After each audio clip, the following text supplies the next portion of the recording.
Ang galing nyo lumapit sa mga tao, ang galing nyo lumapit sa mga botante. Pag magpapanahon na ng eleksyon, puro kayo tulungan nyo kami. Tapos pag nandiyan na kayo sa peso, sino tinutulungan ninyo? Mga maiinit na usaping politika, hihimayin at masusing tatalakayin.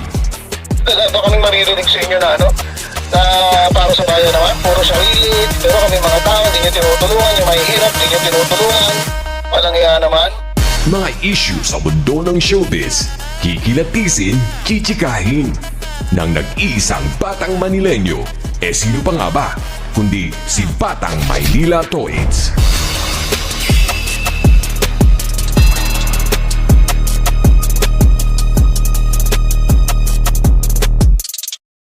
At kanina, yung sinabi ko, practice lang. Ngayon, totoo na talaga, promise. Tawagan po natin na isa sa ating mga haligi doon, sa ating vlogging community, sa ating movement, Mima Alicia! Ayan. Tinatawagan pa natin, ma'am. Kanina, practice po lang mga ngayon, totoo na po ito. Ang ganda pala yun, ma'am. Wow. Parang hindi lang vlogger, parang dancer at artistahin. Ito po. Magandang gabi sa inyong lahat! Alam nyo guys, sa totoo lang, itong mga bagay na pinagsasamahan natin ngayon, pinagtitipon-tipunan ay napakahalaga po talaga. Kasi boses natin to guys. Alam nyo, mga minamahal, kaya tayo nandito kasi nga po, pinaglalaban natin ang ating presidente. Laban nga po sa mga mapanirang tao. Guys, alam nyo, naiiyak ako every time na ang ating presidente, lagi nilang binuboljack. Lagi nilang sinasabihang adik, bangag. Kaya nga nandito tayo guys para suportahan ang ating presidente. So now, dito muna tayo kay Sara Duterte. Bakit tayo nagtitipon-tipon dito? Kasi guys, napakadami niyang mali. Hindi naman tayo nagpunta dito dahil sa galit tayo sa kanya, kaya natin pinapag-resign siya. Pumunta tayo dito kasi madami tayong nakitang mali. Nakikita nyo yan? Nakikita nyo yan? Yan guys yung rason. Tayo may valid reason.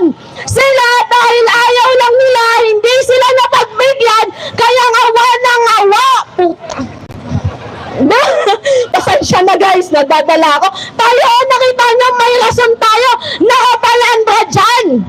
Sa kanila, ano yung nakalagay lang doon? Marcos adik, Marcos bangag, resign ka na. Pero wala naman silang may pakitang sapat na rason para mapag-resign, pababayan ng presidente. Wala naman talaga guys. Tayo, nakikita nyo yan?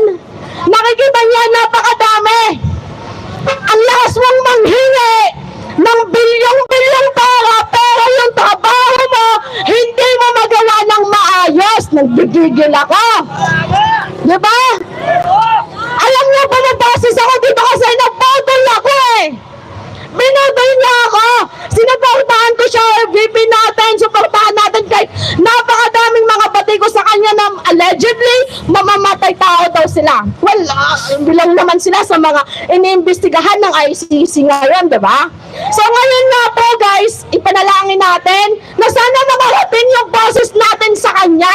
Kung meron kang natitirang kahit konting kahiyan, diba, konti lang kahiyan, mag-resign ka na!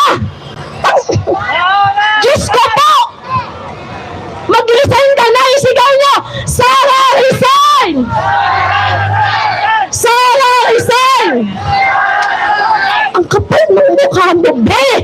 Diyos ko po! Diba? Mantangin niya, guys! Hingi ng pondo, pero ginagawa niya kayo sa bahay niya ng maayos! Hindi! Sara, resign! So guys, alam nyo, nandito tayo para magkaroon ng iisang boses. And aminado naman tayo dito guys na madaming mambabash sa atin, nangilangaw daw tayo, mga ganyan-ganyan. Kasi hindi naman tayo bayad. Diba? Ano sabi ni Takero? Ano sabi niya? Malaki yung ginagasto sa rally na ganito. Tapos, sa kanila may hakot, tayo, legit na supporters lang. Legit na nagmamahal sa presidente. Legit at tunay. Yun tayo eh. Diba? Hindi natin kailangan na uy babe, may ganito, may bayad dito, may 500, tara dito tayo, panchicha lang. Hindi naman tayo ganun eh. Pumunta tayo dito para sa prinsipyo. Pumunta tayo dito kusang loob. Pumunta tayo dito para sa bayan. Di ba? Sara! Pag-resign ka na! Konting kahiya naman oh! Diba?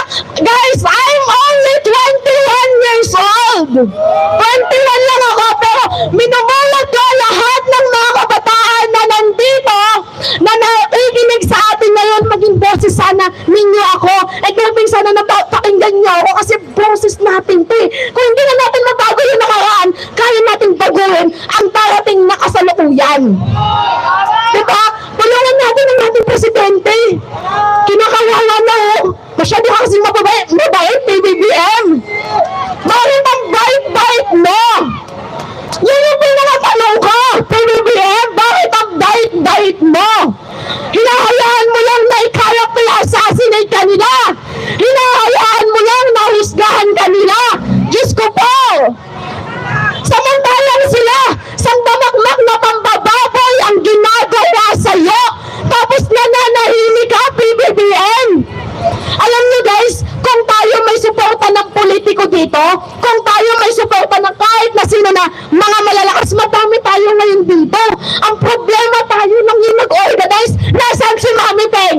Dapat yan yung pasalamatan ninyo. Nag-effort para mabuo tayo dito. So, yun lang guys.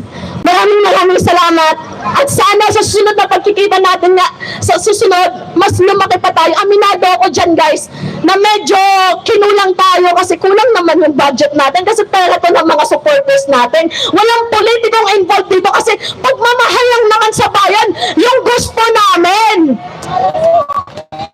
Malasakit. Diba?